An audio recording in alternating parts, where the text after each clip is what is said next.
Bueno, buenas noches a todos. Hoy empezamos el segundo módulo del curso de este programa Codo a Codo y vamos a arrancar con la unidad número 1 hoy. Hay gente que ya estuvo en el módulo anterior conmigo, así que tiene una noción de cómo vamos a llevar el trabajo adelante, y hay otra gente que se suma en esta comisión, en este módulo, así que les voy a adelantar un poquito cómo es que trabajamos dentro de esta comisión. Tenemos 7 unidades dentro de lo que es el programa, y dependiendo de la complejidad de cada una de estas unidades se propone que cada una de estas unidades sea tomada en 1 o 2 semanas. Eso depende de la complejidad que tenga cada unidad. Además, para cada unidad hay ejercicios obligatorios y actividades obligatorias. En algunas unidades hay ejercicios y actividades obligatorias, en otras unidades hay solo ejercicios obligatorios y en otras solo actividades obligatorias, pero siempre hay algo que realizar y entregar como parte del trabajo del módulo.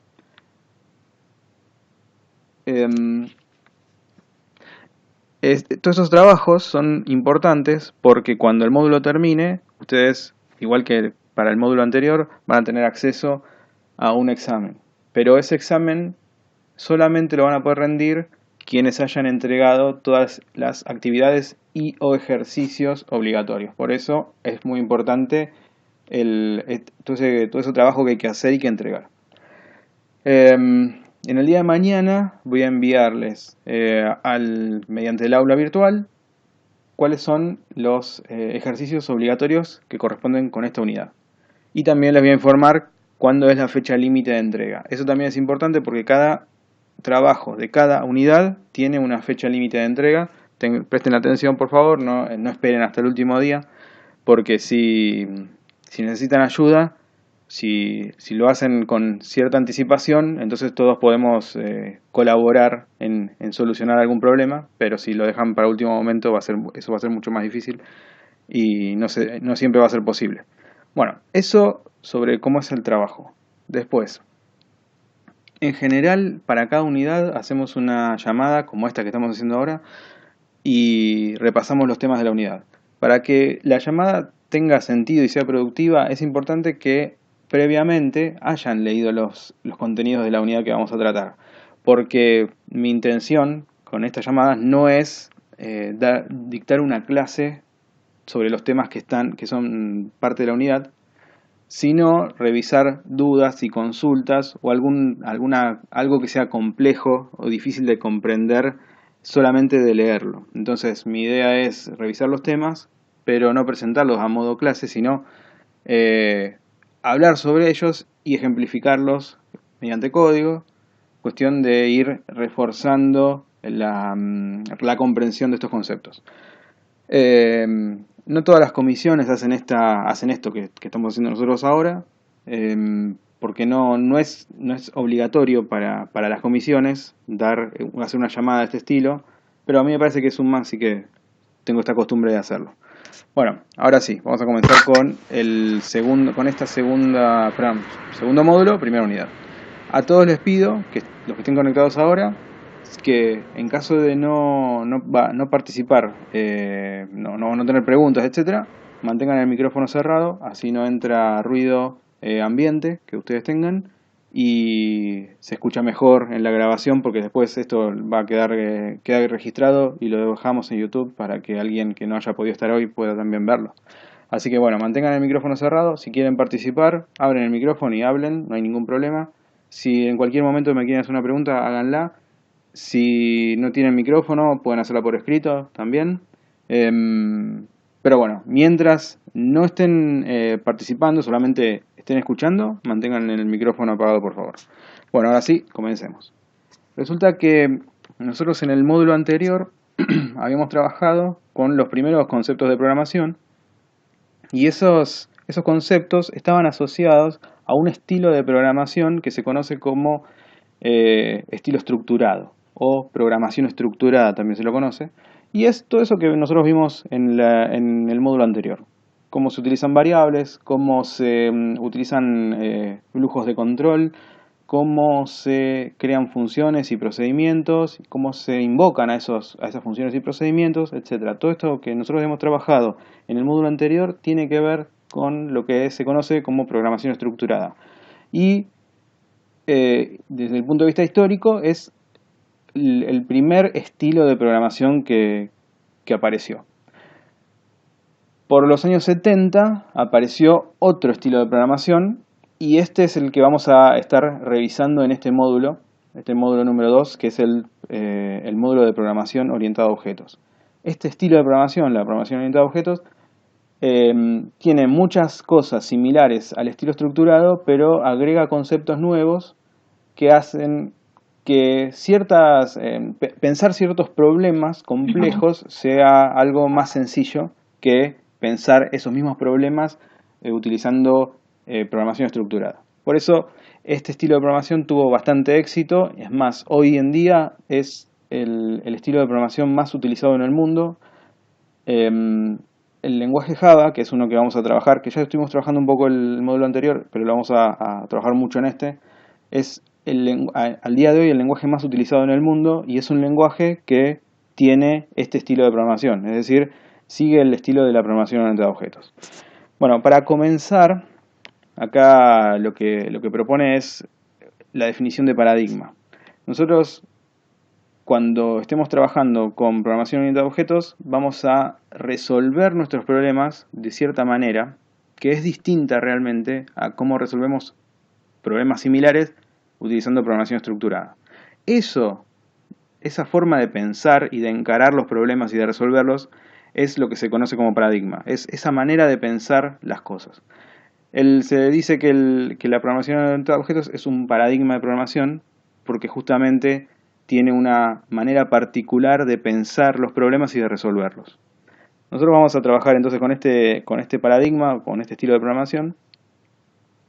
Y lo primero que tenemos que hacer es entender algunos conceptos. Acá tienen una comparación sobre los dos estilos de programación, eso lo pueden revisar.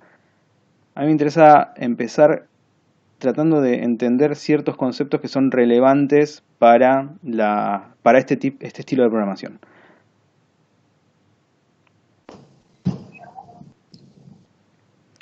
En la programación orientada a objetos, el concepto principal es el objeto, justamente. Y un objeto representa algo que se puede modelar, algo que puede ser concreto o puede ser abstracto. Por ejemplo, en un programa yo podría tener un teléfono, pero no me refiero a un número de teléfono, me refiero a un objeto teléfono, es decir, un teléfono celular. Mi programa podría tratarse sobre manejar información y llamados de teléfonos celulares.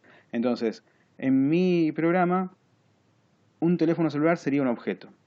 En el paradigma estructurado, yo lo que haría sería tener quizás en variables, tener información sobre los números del teléfono, información sobre quiénes son los dueños de esos teléfonos, otros datos relevantes de cada uno de los teléfonos, y por otro lado, podría tener procedimientos que me permitan, dado un número de teléfono, hacer una llamada con él, o dado un número de teléfono, enviar un mensaje de texto, etc.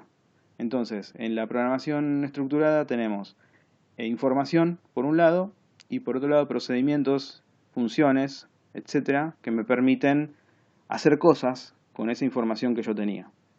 La principal diferencia entre la programación orientada a objetos y la estructurada es que en la programación estructurada los objetos y los procedimientos y funciones que trabajan, perdón, objetos dije mal, la información y los procedimientos y funciones que trabajan sobre esa información están organizados de forma independiente.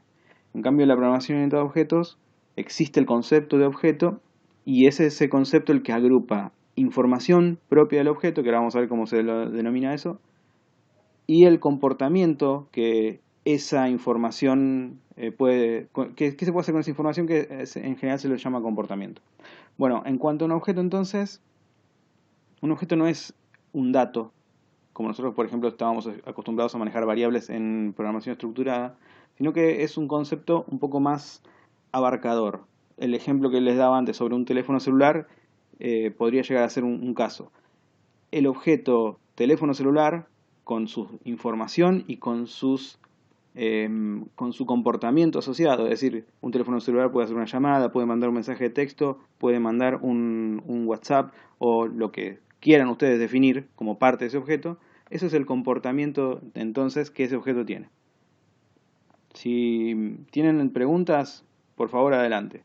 Una cuestión, esto ya es aparte de la presentación de estos conceptos, una cuestión que tiene que ver, o algo que yo observo en general respecto de lo que es el paradigma de orientación a objetos, es que cuesta un poco incorporarlo porque al principio no es realmente algo natural. No es algo que uno esté acostumbrado a pensar.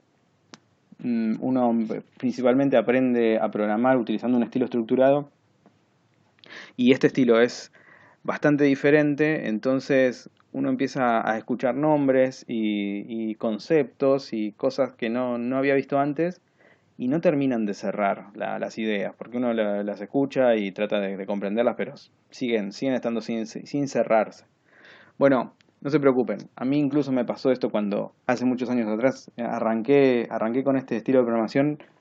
La primera vez que lo vi, creo que no entendí ni un cuarto, realmente.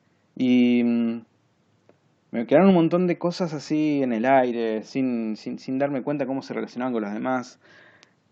A la siguiente vez que me puse a aprender sobre esto, ya más conceptos fueron asentándose y así hasta que en un determinado momento pasó que como que cayó la ficha y ahí terminé de entender todo. Y a partir de ahí ya era la programación estructurada ya no tenía mucho sentido. Ya solamente ya entendía todos los problemas utilizando este paradigma de objetos.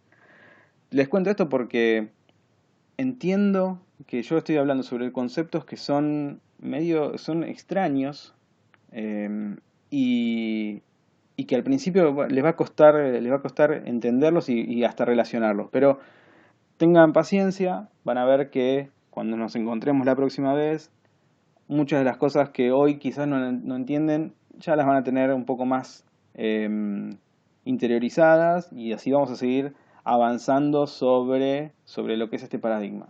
Tranquilos, vamos a ir a trabajar con ejemplos, etcétera, así que van a terminar comprendiéndolo. Pero lo que les pido es no se desanimen si hoy no terminan de entender absolutamente todos estos conceptos. Yo voy a intentar ser lo más claro posible respecto de qué son estos conceptos, tratar de ejemplificarlos para que queden claros, pero si no terminan de comprenderlos, no se preocupen, no se desanimen, porque lo van a ir haciendo con el correr de las unidades. Bueno, volviendo. Existe otro concepto dentro de este paradigma que se llama clase. Antes hablábamos de objetos.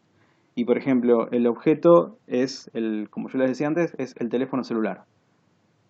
Ustedes si tienen un teléfono celular, ese teléfono tendrá una marca, será un modelo específico. Eso quiere decir que hubo una fábrica que tomó ciertas especificaciones del teléfono y construyó muchos teléfonos.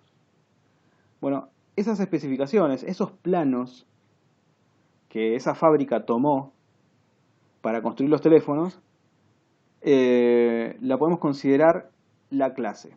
Porque en definitiva, dentro de lo que es la programación orientada a objetos, la clase representa el modelo a partir del cual todos los objetos se van a construir. Podemos pensar en el caso de los teléfonos que la fábrica tomó un plano donde estaba especificado todas las piezas y cómo se armaba un teléfono y en base a ese plano construyó centenares de miles de unidades. Bueno, ese plano, que es el plano que se utilizó para construir cada una de las unidades, es la clase. Porque permite definir qué forma tiene el teléfono, qué componentes lleva, en qué posición y cómo se conectan entre sí, etc. Eso es lo que en programación orientada a objetos sería la clase. Y después, cada uno de los teléfonos fabricados, luego, a partir de esos planos, es decir, a partir de esas clases, terminan siendo los objetos. Nosotros le podemos llamar a estas cosas objetos, es decir, a cada uno de los teléfonos específicos lo podemos llamar objetos, y otro nombre que se les suele dar es instancia. Entonces, cuando hablamos de clase, hablamos del modelo general. Cómo deberían lucir los objetos que son construidos a partir de esa clase. Cualquier objeto construido a partir de esa clase debería lucir como la clase fue diseñada. Cada uno de los objetos construidos a partir de esa clase se lo denomina objeto justamente o instancia. Hasta acá, si me siguen, buenísimo. Si tienen alguna duda, tratamos de refrescar. Entonces, nosotros en particular, si estamos hablando del caso del teléfono, en nuestro programa vamos a tener una sola clase teléfono. Una sola clase teléfono. Pero podemos tener miles de instancias de ese teléfono. Es decir, miles de objetos del tipo teléfono. Porque la clase la definimos solamente una vez, indicamos qué componentes va a tener, que va a tener un número asociado, que va a tener la posibilidad de hacer llamadas, que va a tener la posibilidad de enviar SMS, etc. Entonces, lo que es la clase, esa definición general, la hacemos una sola vez. Una sola vez creamos esa clase. Pero luego que la hemos creado, podemos nosotros a partir de ahí construir la cantidad de instancias que queramos de esa clase. Cada una de estas instancias va a tener información específica. Por ejemplo, cada una de estas instancias va a tener un número de teléfono asociado particular. No va a haber dos instancias de esta clase de teléfono que tengan el mismo número. Cada una tendrá su número específico. Y así, entonces, la clase me permite definir qué características van a tener cada objeto que se cree a partir de ella. Bueno, algunas nociones sobre la historia de la programación orientada a objetos. Algunas comparaciones. Acá se muestra lo que yo les contaba antes respecto de cómo se enfoca o cómo se encara un programa utilizando programación estructurada y cómo se enfoca o se encara un programa utilizando orientación a objetos. Cuando hablamos de programación estructurada tenemos por un lado datos que no están relacionados entre sí. Existen esos datos y esos datos se recolectan y después por otro lado tenemos procedimientos o funciones que utilizan esos datos para hacer operaciones.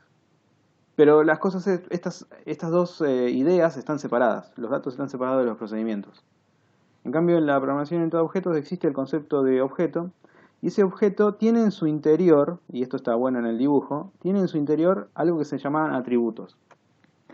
Los atributos del objeto son esas características que los objetos tienen. Por ejemplo, en el caso del teléfono celular, tiene, para nombrar algún atributo que pueda llegar a tener, es, por ejemplo, qué color es su cubierta. Quizás en algún caso de teléfono tengan cubierta negra, en otro tenga cubierta roja, en otro cubierta verde, etc. Pero eso es un atributo específico de un teléfono. ¿Qué color es su cubierta? Otro atributo específico es, por ejemplo, el número en particular que se utiliza para hacer el llamado. Para cada uno de estos teléfonos hay un dato que es específico de cada uno de ellos, que es el número. Entonces, toda esa información que representa las características propias de un teléfono y que difieren de otros, es decir, las características de un objeto pueden diferir de las características de otro, pero no me refiero a que un teléfono tenga más características que otro, o un objeto, perdón, tenga más características que otro. En conjunto tienen la misma cantidad de características, solo que cada una de estas características puede tener diferentes valores en cada uno de los objetos. Y por otro lado, también tenemos algo que vamos a llamar métodos. En la programación estructurada utilizábamos el concepto de procedimientos y funciones para referirnos a esos algoritmos que hacían operaciones sobre información que recibían de parámetro. Bueno, dentro de la programación orientada a objetos tenemos métodos y son, en principio, desde el punto de vista de conceptos, es lo mismo que los procedimientos y las funciones de la programación estructurada. Pero la diferencia aquí es que esos métodos están asociados al propio objeto. Entonces, es el objeto el que tiene ese comportamiento asociado. Cuando hablo de comportamiento me refiero a esos métodos, a esos procedimientos asociados al objeto. Entonces, el método hacer llamada, o llamar, como el nombre que le pongamos está bien, ese método llamar es un método asociado al teléfono, al objeto teléfono. No es un procedimiento suelto que está por allí y que cualquiera puede invocar. Este método, el método llamar, es un método propio del teléfono y en general eso es lo que vamos a denominar comportamiento. Cuando hablamos de comportamiento de un objeto nos referimos a sus métodos, a qué cosas ese objeto puede hacer. Avancemos. Si tienen preguntas, por favor adelante, me detienen y me las hacen. Bueno, acá algunos otros conceptos que todavía no tratamos. Respecto de objetos ya hemos hablado, o al menos cuál sería su definición, no formal, porque la definición formal quizás es esta de aquí. Yo les conté mediante ejemplos qué representaba ese concepto. Después, qué representa el concepto de clase. Acabamos de hablar un poco sobre qué son los métodos, ¿no? Estos procedimientos asociados a un objeto, pero dentro de este paradigma utilizamos la expresión método para referirnos a eso.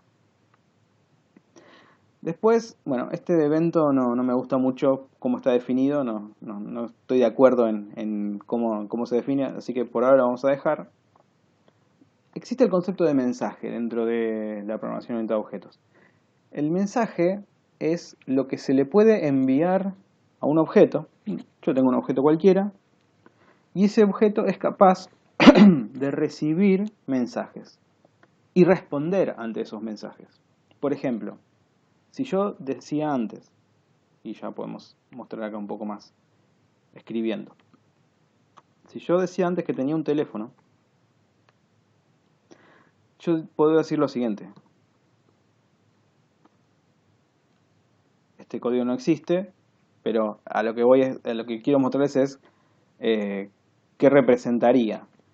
Existiría, entonces existe este objeto llamado teléfono, y ese objeto llamado teléfono tiene un método denominado llamar. Llamar, que lo que esperamos que haga es hacer una llamada telefónica. En esta sintaxis lo que vemos es un objeto, un operador. El punto es un operador en definitiva en este lenguaje. Esto se parece al lenguaje Java. Entonces tenemos un objeto, en este caso el objeto teléfono, que tiene un método denominado llamar. Es decir, que existe la clase teléfono. Y la clase teléfono definió que cualquier objeto teléfono tenga un método denominado llamar, que permitiría hacer una llamada. Y acá en particular estamos diciendo que al objeto teléfono le enviamos el mensaje llamar. Enviar el mensaje significa que le pedimos a un objeto que haga algo. Le decimos: necesito que hagas algo. ¿Y cómo ese algo se va a resolver? Bueno, se va a resolver mediante el método llamar declarado en la clase. Cuando yo creo una clase, digo, esta clase va a tener el método llamar, y esta sintaxis lo que dice es que sobre el objeto teléfono se envía el mensaje llamar. ¿Qué va a pasar cuando se envía ese mensaje? Se va a buscar el método llamar de la clase y se lo va a ejecutar. Entonces, siempre van a encontrar este tipo de sintaxis, donde tienen objeto, mensaje. Siempre está esa sintaxis presente en la programación orientada a objetos. Objeto, mensaje.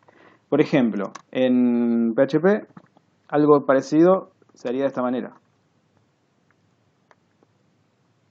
En PHP existe un operador que permite enviar mensajes a los objetos. Ese operador es este estilo flechita, pero representa lo mismo. En ese lenguaje, ese es el operador que se utiliza para enviar un mensaje sobre un objeto. Entonces, la sintaxis vuelve a ser similar, es objeto, mensaje. Y en otros lenguajes, bueno, tendrán otra sintaxis, pero siempre, si son lenguajes orientados a objetos, va a tener esa estructura de objeto, mensaje. ¿De acuerdo? Seguimos. Atributos, yo les había comentado antes, era información propia o características propias de los objetos. El estado interno es el conjunto de información, el conjunto de atributos que un objeto tiene y sus valores específicos en un momento dado. Por ejemplo, supongamos que tenemos un teléfono, este vamos a llamar teléfono 1, y llamamos teléfono 2 porque son dos objetos distintos.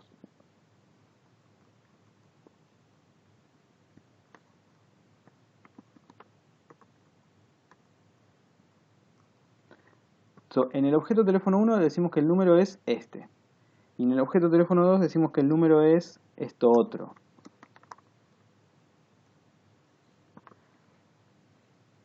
Ese dato, número, es un atributo del objeto teléfono.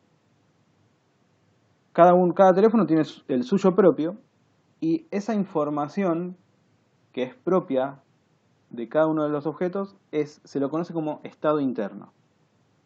Cuando hablamos entonces de estado interno es la información que hay en cada uno de los atributos de un objeto.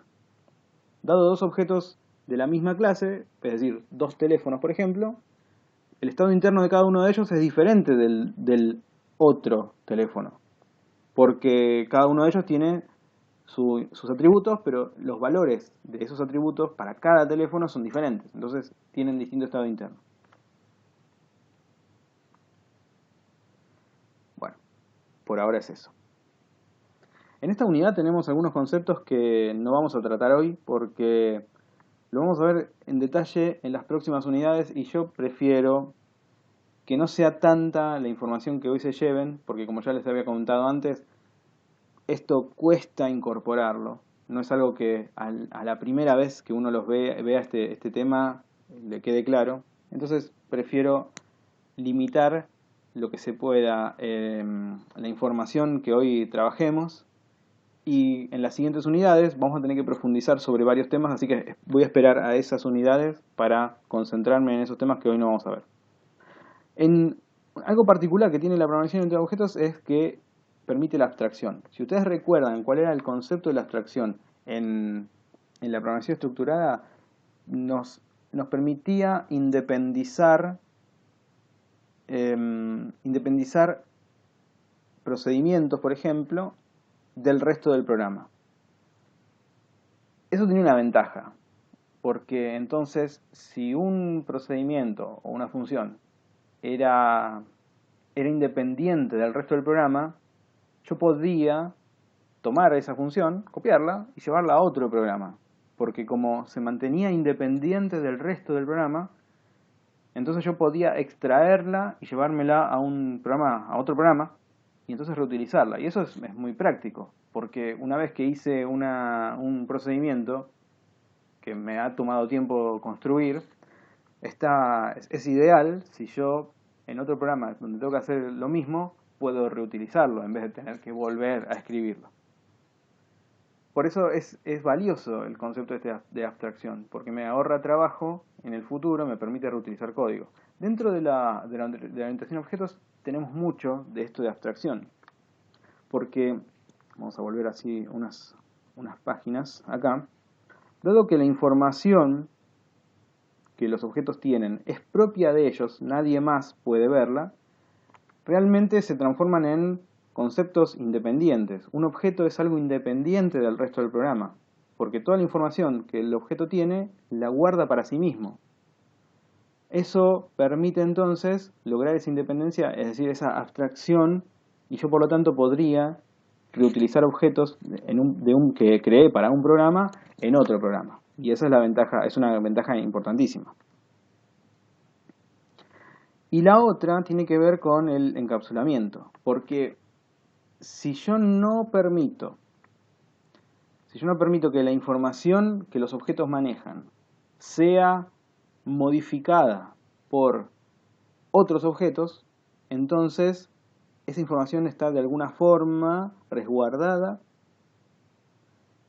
y por lo tanto puedo asegurar todo el tiempo que la información que yo contengo dentro de un objeto es correcta.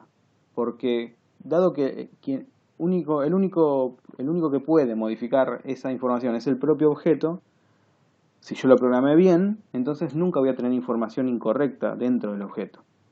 También puedo haberlo programado mal y bueno, esto que estoy diciendo no se cumpliría. Pero vamos a asumir que está bien programado, la información que un objeto contenga va a ser siempre correcta.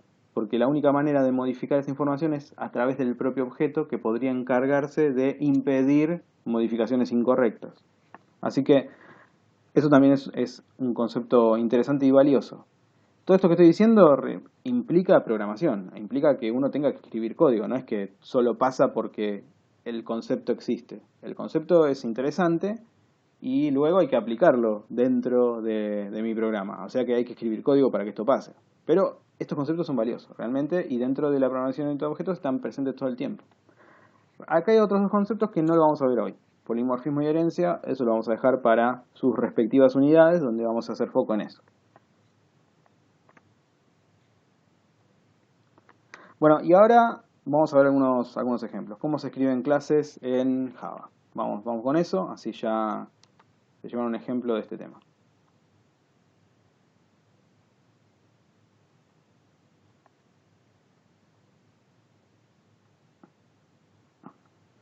Vamos a suponer entonces que, con el caso que les contaba antes, ¿no? Tenemos un teléfono. Entonces, si yo quiero tener varios teléfonos en mi aplicación, pues ese es mi objetivo, yo necesitaría tener una clase teléfono y a partir de esa clase construir todos los teléfonos que necesite. Pero, ¿cómo creo una clase? Bueno, en Java o al menos en NetBeans se puede hacer esto. La clase le voy a llamar teléfono. Y entonces lo que hago es crear un nuevo archivo. Estos archivos tienen que tener extensión Java. Esto es particular de este lenguaje. Dentro de Java los archivos de código fuente tienen extensión Java. Bueno, y después el archivo se tiene que llamar igual que la clase. Si yo voy a tener una clase llamada teléfono, el archivo se tiene que llamar teléfono. Esa es una restricción que tiene este lenguaje. Otros lenguajes no tienen esta restricción. El nombre del archivo es irrelevante, pero en Java el nombre del archivo es sí o sí el mismo nombre que la clase. ¿Y cómo se declara una clase? Se utiliza la palabra class. Esto es algo propio de Java. En otros lenguajes se utilizan otras palabras. En Java se utiliza la palabra class para definir una clase. Entonces se pone class y a continuación el nombre que quiero que mi clase tenga. Después, entre llaves, y esto es ya típico también de Java, entre llaves se declara cuáles son los atributos y cuáles son los métodos que esta clase va a tener. ¿Cómo se declara un atributo? Se hace de la siguiente manera. Ahora les explico qué significa esta palabra private y esta palabra public.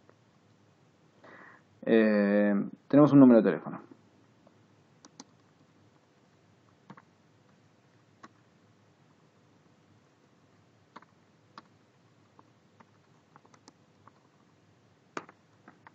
Acá lo que acabo de hacer es declarar dos atributos.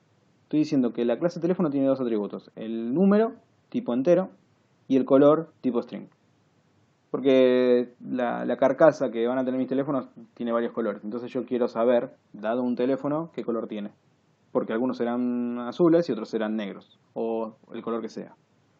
Pero como van a ser cosas diferentes en cada unidad que yo construya, yo quiero para cada unidad saber de qué color es. Esto que estoy haciendo aquí es declarar dos atributos. Desde el punto de vista de programación, y programación Java específicamente, esto podemos verlo como declaración de campos. Se lo llama fields a estas cosas en Java. Pero si asociamos esto que estamos haciendo al concepto de orientación a objetos, lo que estamos haciendo aquí es justamente crear atributos de la clase teléfono. Otra cosa que hacemos cuando declaramos una clase es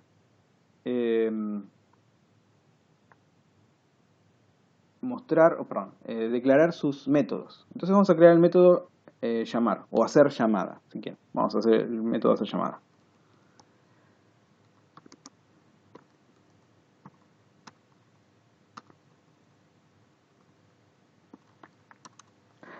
Fíjense que la sintaxis es muy parecida, digamos idéntica, a la sintaxis que utilizábamos para declarar procedimientos en Java. Vean que es así. Solo que la diferencia aquí es que esta declaración, la declaración de este procedimiento, se hace dentro de la clase. Vean que aquí arranca la clase con esta llave y aquí termina, y dentro de ella se declara este método. Este va a ser entonces un método de la clase. ¿Qué queremos que pase cuando se active este método hacer llamada? No vamos a hacer realmente una llamada telefónica. Vamos a simular que eso está ocurriendo mediante una leyenda o escritura de una leyenda en la consola.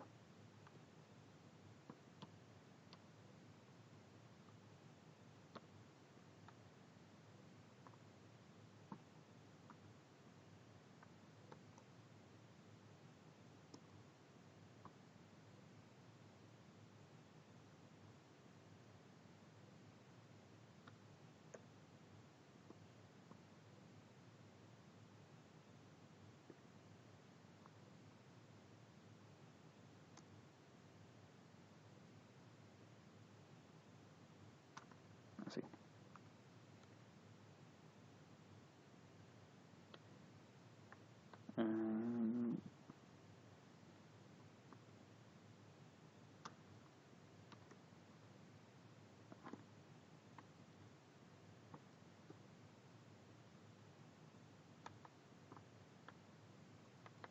Ahí está. Bueno, ¿qué estoy entonces haciendo aquí? ¿Se acuerdan? Era la sintaxis para escribir en la consola una leyenda. Bueno, ¿y qué leyenda voy a escribir? La leyenda que voy a escribir es llamando desde el teléfono número, y acá le voy a agregar el número de este teléfono en particular.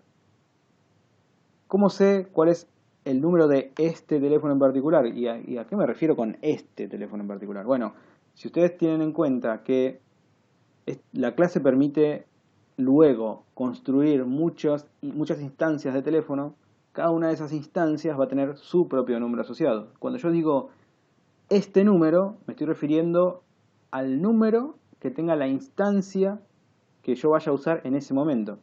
Esta expresión, this.número, representa eso, representa el número que tenga la instancia sobre la cual se envió el mensaje. Ahora lo vamos a ver en el ejemplo, va a quedar claro allí. Entonces, acabo de declarar una clase, la clase se llama teléfono, se declara con esta palabra class, y entre llaves se ponen los atributos, así es una forma de declararlo, y los métodos. Acá tenemos un caso, un ejemplo de método.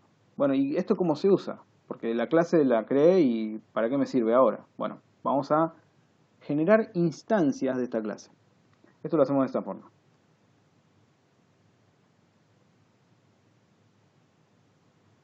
Este es el punto de entrada del programa, así que yo acá voy a hacer lo siguiente, voy a declarar un objeto tipo teléfono.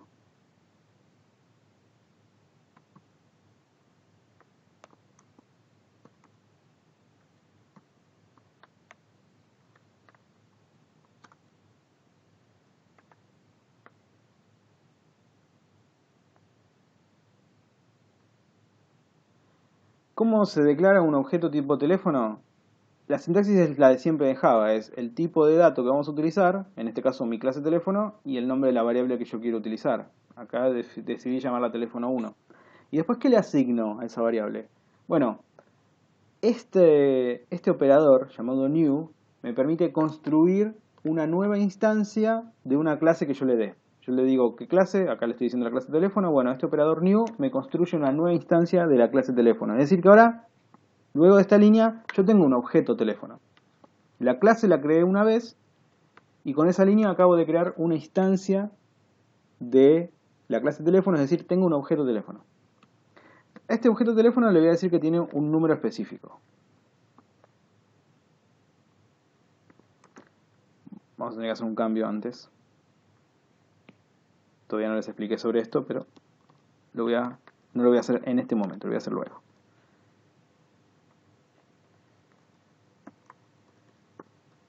Entonces tengo este teléfono 1, cuyo número va a ser 1, 2, 3, 4, 5. Y por otro lado voy a hacer un segundo teléfono, le voy a llamar teléfono 2. Pero El número del teléfono 2 va a ser 54321. Es otro. Teléfono 1 va a tener un cierto color.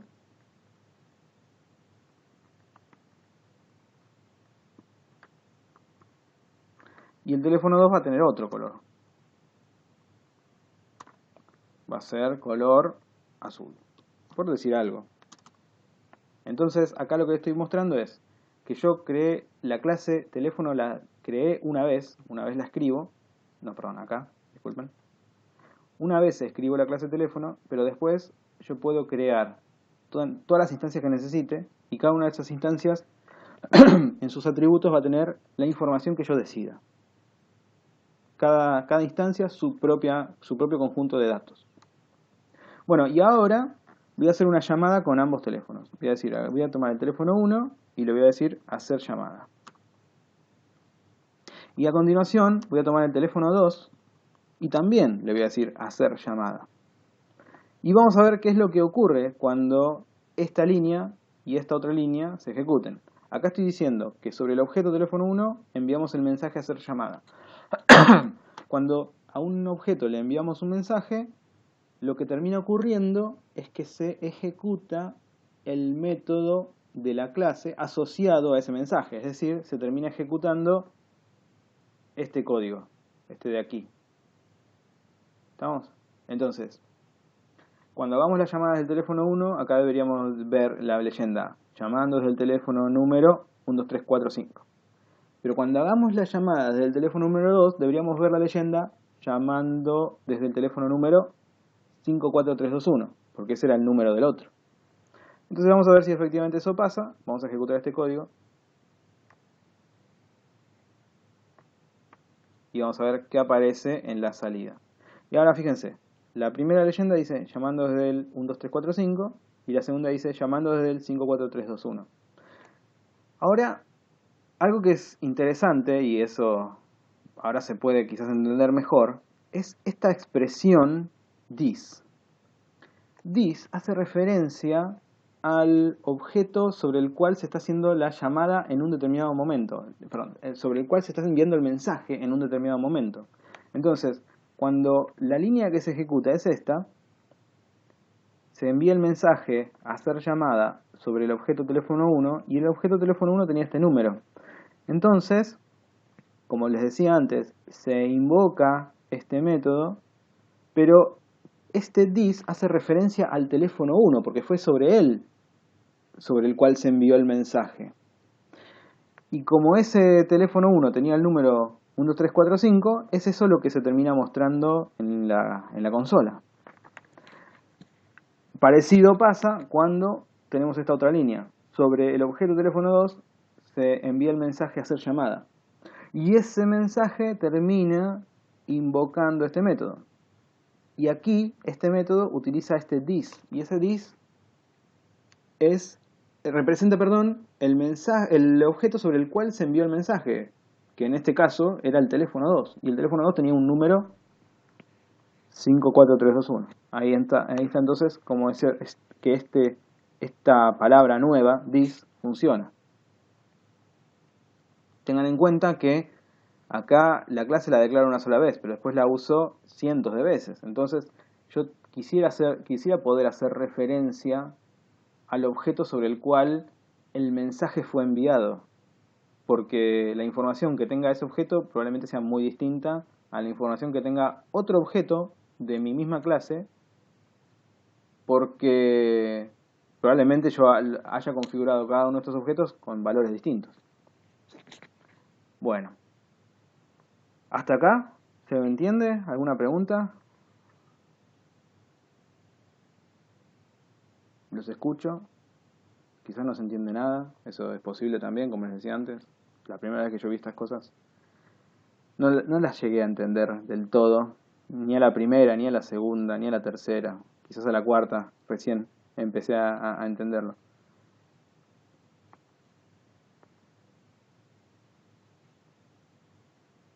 Bien. Acá a continuación, dentro de lo que es el material de la unidad, hay más información sobre esto que estuvimos hablando. En particular acá muestra cómo crear estas clases o cómo declarar clases utilizando pseudocódigo. Pero ya no es muy relevante porque les acabo de mostrar cuál es la sintaxis dentro de un lenguaje. Así que todo esto mismo que les mostré es lo que ustedes van a ver ahí como parte del material. Hay algo que no les comenté, así que voy a hacerlo ahora. Y tiene que ver con este operador new. Lo que se dice cuando se ejecuta o se muestra quizás una línea como esta, se dice que se está construyendo una instancia de la clase teléfono. Y que el resultado de construir este new construye una instancia de la clase teléfono. Y el resultado de construir una instancia de la clase teléfono es este objeto, el objeto teléfono, que acá tengo. O sea, esto construye y el operador igual asigna ese objeto que se acaba de construir. Cuando los objetos se construyen, siempre hay que construirlos antes. Si no los construyo, no los puedo usar. Así que siempre tengo que construirlos. Cuando un objeto se construye, se invoca un método especial que tiene los objetos. Lo llamo especial porque su sintaxis es un poco distinta a la sintaxis que tienen los demás métodos. Ese método se lo conoce como constructor. Vamos a ver cómo se escribe un constructor. Se hace de la siguiente manera.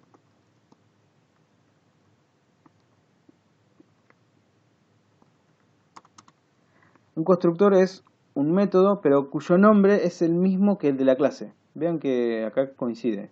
Bueno, justamente coincide porque quiero que esto sea un constructor. Si coinciden, para el lenguaje esto es un constructor.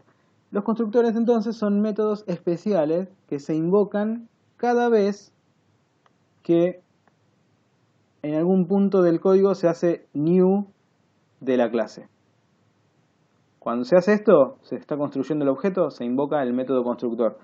Y este constructor me da la oportunidad de hacer algo. En particular acá no voy a hacer demasiado, solamente voy a mostrar una leyenda por pantalla para que vean que efectivamente el código pasó por aquí.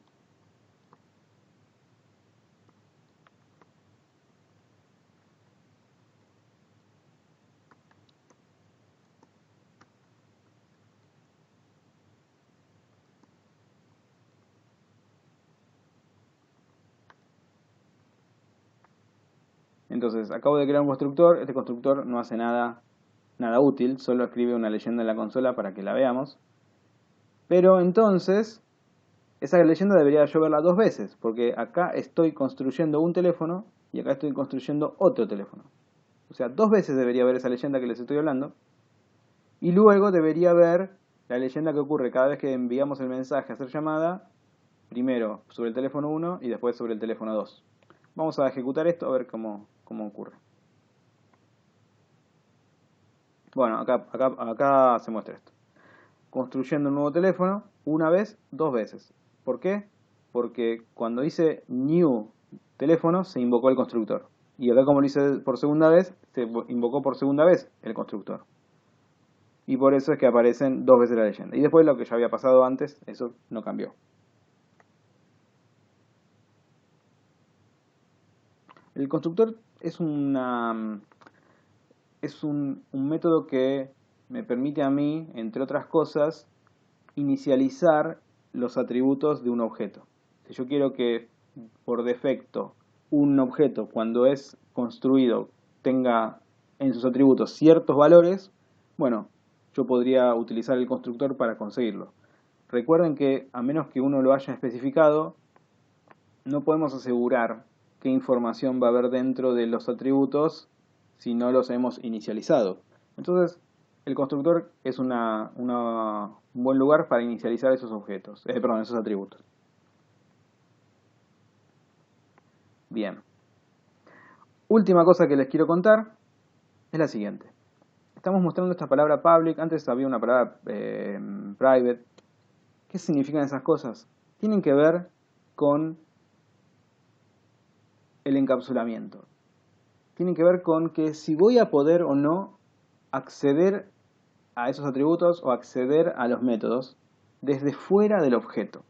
Vean esto. voy a cambiar los atributos para decir que son privados. Antes eran atributos públicos, y como eran atributos públicos yo podía poner el operador punto y acceder directamente a esos atributos. Ahora acabo de cambiar esos atributos y los acabo de transformar en privados. Eso significa que yo ya no voy a poder, desde fuera del objeto, piensen que este código no está en el objeto, está fuera del objeto. Desde fuera del objeto yo ya no voy a poder acceder a esos atributos. Ya no puedo acceder a números, ya no puedo acceder a color. Incluso acá la propia herramienta me está marcando errores porque se acaba de dar cuenta que esta sintaxis ya no es correcta porque no voy a poder acceder a esos datos porque están privados. Eso es lo común, es decir, lo esperable, que los atributos sean privados. Porque no deberían poder ser modificados por nadie más que el propio objeto. Y ustedes van a decirme, y si solamente los pueden modificar el propio objeto, ¿para qué los quiero? Si yo nunca los voy a poder cambiar. Bueno, lo que se hace es incluir dentro del objeto, se incluye lo que se suele denominar, a mí la verdad que como nombre me parece bastante feo, pero bueno, es el nombre que se le suele dar, al menos en español. Se le suele incluir al objeto, para esos atributos que uno quiera poder cambiar, dos métodos especiales. Especiales porque por la intención que tienen, no porque sean especiales por su sintaxis. Se le suele incluir un método que vamos a considerarlo el método getter por get. Y otro método que vamos a considerarlo el método setter por set. Entonces podemos hacer esto.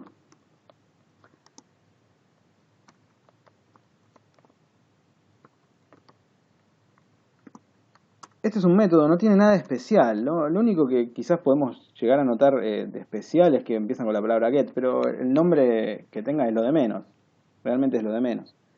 Pero este método, ¿qué tal si yo en este método hago lo siguiente? Esta palabra return significa que ese es el dato que se va a devolver como resultado del método. Si hago esto, entonces estoy diciendo que este método lo que va a devolver es el valor del número de la instancia sobre el cual se invocó el mensaje. Entonces acá yo podría hacer esto. Si yo quiero ver el número, hago así. Perdón, acá. Yo podría hacer así. Teléfono 1 punto get número. Y entonces, de esa manera puedo acceder al cuál es el número de ese teléfono, pero no accedo directamente al atributo, sino que accedo a él a través de un método. ¿Y cómo le doy el número? Porque yo acá lo que necesito es que el teléfono tenga este número, el 1, 2, 3, 4, 5. ¿Y cómo se lo doy? Bueno, para eso hago otro método, que es el que se le suele denominar método setter. Setter porque típicamente, pero esto es una convención, no tiene por qué ser así, se lo denomina set algo. Si este de parámetro recibiera un dato, yo podría tomar ese dato y hacer esto. Es decir, al número de esta instancia le asigno el número que me llegó de parámetro.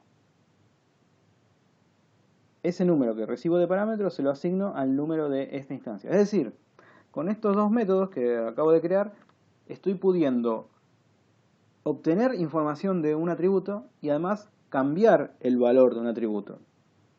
Pero al atributo en sí, de manera directa, no voy a acceder, porque los atributos típicamente son privados. Eventualmente, si yo quiero poder acceder a él, lo que hago es proveer dos métodos, uno para leer el dato del atributo y otro para cambiar el dato del atributo. Pero, por ejemplo, si yo no quisiera que nunca se pueda poner un número negativo como número de teléfono, yo podría hacerlo aquí. Si el número es mayor a 0, voy a decir, solo si el número es mayor a 0, lo voy a cambiar. Vean este if. En el estilo que habíamos hecho antes, yo podía poner al número el que yo quisiera. En este nuevo estilo solamente se van a permitir números mayores a 0. ¿Por qué? Al estar el atributo privado, yo no voy a poder cambiarlo desde fuera del objeto. No lo puedo cambiar. La única forma de cambiarlo va a ser mediante este método. Pero este método está fijándose que el número sí o sí sea mayor a 0. Así que vean que hay una ventaja en dejar atributos privados y mediante métodos permitir el cambio de sus valores. Entonces esto yo no lo puedo hacer más, pero sí puedo hacer esto otro.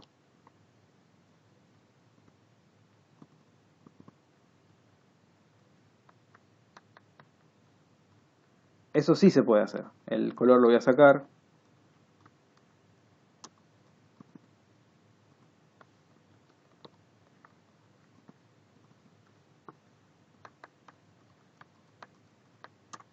Entonces vean lo que pasó. Ahora, estoy diciendo que el teléfono 1 tiene este número, pero no lo digo directamente escribiendo el dato en su propio atributo, sino que lo hago a través de este método. Este método que típicamente este método se lo considera el método setter. Y lo mismo para el teléfono 2. Y el resultado todavía no debería cambiar. Acá se construye un teléfono, así que debería haber esta leyenda. Acá se construye otro, así que también debería volver a verla. Y después se hacen las llamadas, así que estas leyendas también deberían verse. Vamos a ver si efectivamente pasa. Efectivamente, todo quedó igual. Pero ahora sabemos que sí o sí el número que nosotros le vamos a dar a los teléfonos tiene que ser mayor a 0. Perdón, no es que lo sabemos, pero ahora hemos obligado a que solamente si el número es un número mayor a 0, lo vamos a guardar. Si no, no lo vamos a guardar y va a quedar el número que haya tenido anteriormente. Bueno, eso es el concepto de encapsulamiento.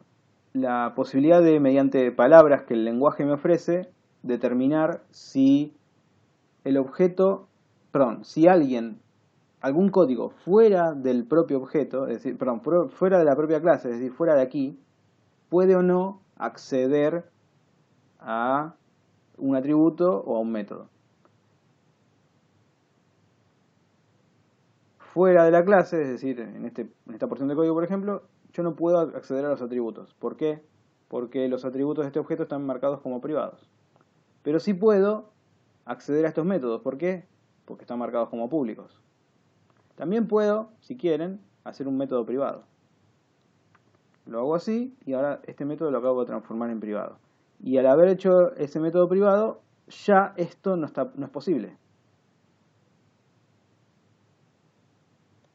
Eso es el concepto de encapsulamiento. Permitir o de alguna manera limitar desde fuera de la clase quién puede acceder a los atributos y los métodos. Voy a volver a ponerlo público. Y ahí quedó.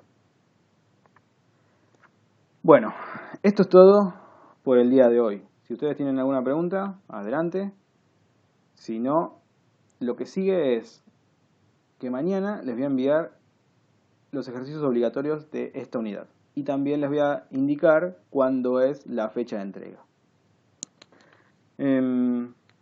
¿Alguna pregunta? ¿Algo que quieran saber, que quieran comentar? Nada, entonces, bueno. Gabriel. Sí, adelante. ¿Qué tal? Buenas noches a todos. Te quería hacer una consulta. Una vez que nos recibamos, que seguramente va a ser de esa forma, ¿para qué nivel de estaríamos calificados? Mira, dentro ¿Para un nivel de testeo inicial? No, mira, en lo que tiene que ver con programación está bastante difundido, bastante difundido 4 niveles de trabajo, 4 niveles de experiencia sería. Uno que es el trainee, otro que es el junior, semi-senior y senior. Esas serían las 4 categorías más difundidas. Trainee es alguien que tiene conocimientos de programación pero no tiene ninguna experiencia laboral. Por ejemplo, alguien que está tomando este curso y que está aprendiendo a programar, pero que nunca trabajó de esto. Junior es lo mismo que antes, pero con quizás algo de experiencia laboral. No sé, quizás estuvo trabajando algunos meses haciendo alguna pasantía, cosas de ese estilo. No es, no es que no es que alguien es junior si tiene menos de X meses. Pues no sé, menos de 6 meses de experiencia laboral o menos de 12 meses de experiencia laboral. Eso es relativo, porque hay gente que en 6 meses adquiere un montón de experiencia y otros tardan quizás un año en adquirir una experiencia similar. Entonces eso depende de cada persona, no hay un número ahí para decir. Pero bueno, es una persona que sabe programar y tiene poca experiencia laboral, poca. Eso es subjetivo, pero bueno, es eso. Semi-senior es el programador que tiene algunos años de experiencia laboral. 1 año, 2 años, 3 años. Ya tiene otro nivel, otra capacidad, porque puede desenvolverse de manera autónoma, o al menos un poco más autónomo que un junior. El junior necesita mucha asistencia de alguien para llevar adelante sus tareas, porque tiene poca experiencia. En cambio, el semi-senior ya tiene más experiencia, entonces es capaz de trabajar en contextos más complejos, haciendo desarrollos más complejos. Y después tenés el senior, que es ya la persona que tiene muchos años de experiencia, no sé, 4, 5, 6, 10 años. En mi caso, yo hace 20 años que me dedico a programar. Esos son las como categorías que están difundidas en lo que es nuestra industria, al menos en Argentina. Cuando ustedes terminan este curso, están en la primera categoría, en trainee. Porque a menos que hayan tenido experiencia antes, y yo no lo sé, pero bueno, yo asumo que están aquí porque nunca estuvieron participando de esta industria. Estarían en esa condición de trainee. Es alguien que tiene conocimiento de programación, pero no tiene experiencia laboral. ¿Esa era la pregunta? Impecable, impecable. Y déjame que te haga otra que está asociada, Sí. porque yo pensé que también se podría llegar a diferenciar, más allá del nivel de experiencia que tenga cada uno, que vaya a lograr cada uno a lo largo de los años, por el tipo de proyecto que uno podría llegar a encarar. ¿Y cómo Pensé que existía ese tipo de diferenciación también, pero no, evidentemente pero no es así. contame cómo sería dame un ejemplo de eso, a ver. Te consulto, simplemente no pensé que tal vez había otra forma de discriminarlo. Bueno, no, porque si vos hablas de proyectos, bueno, si estuviste viendo ofertas laborales, habrás visto un montón de palabras que no sabes qué son. No sé, como por ejemplo, algo que se está utilizando hace algunos años, no demasiado, pero es un término bastante común hoy, es full stack. Y uno dice, ¿y qué significa full stack? El full stack es el programador que es capaz de programar una aplicación web completa, de punta a punta, que tiene conocimientos de HTML para hacer la parte visual, conocimientos de hoja de estilos, conocimientos de JavaScript, conocimientos de algún lenguaje de backend, no sé, Java, C Sharp, bueno, Ruby, Python, yo qué sé, el que sea. Entonces es capaz de desarrollar una aplicación web completa, de punta a punta. Eso se lo conoce como full stack. Eh, Haber hecho este curso no te convierte en full stack para nada. Para llegar a ese nivel tenés que trabajar muchísimos años, porque tenés que dominar varias tecnologías, varios lenguajes. Entonces eso te va a llevar un tiempo hacerlo. Pero bueno, esa palabra significa eso. Y después en cuanto a proyectos, no sé, quizás te referís a proyectos de hacer aplicaciones web o hacer aplicaciones móviles o ese tipo de cosas. Bueno, ahí no hay diferencia, digamos. Ahí tiene que ver más con la experiencia especial que vos tengas. Si durante muchos años te dedicaste a hacer aplicaciones web, entonces tenés mucha experiencia en eso, pero quizás cero experiencia en hacer aplicaciones móviles. Vos sabés programar, sabés escribir ifs, Sabés escribir clases, sabés escribir force, sabés escribir etcétera, pero no tenés experiencia haciendo aplicaciones móviles. Bueno, eso también. Cuando los avisos laborales especifican experiencia en qué tecnologías son necesarias para cubrir el puesto, porque, no sé, quizás hay un equipo donde están desarrollando una aplicación móvil y vos tenés un montón de experiencia programando aplicaciones web, pero de móvil no, entonces podrías sumarte al equipo y aprender con ellos, pero quizás no es lo que esa oferta está requiriendo. Quizás lo que requiere la oferta es gente con esa experiencia específica para que se sume al proyecto y empiece a producir desde el primer día. ¿Sirve la respuesta? Impecable, más que específico. Te agradezco, Gabriel. Bueno, y el resto, si es que hay alguien más que ya no sé si cuánta gente queda conectada, si tiene alguna pregunta, adelante. Comentarios también. Y si no, por hoy es todo. Mañana les envío los ejercicios que hay que entregar.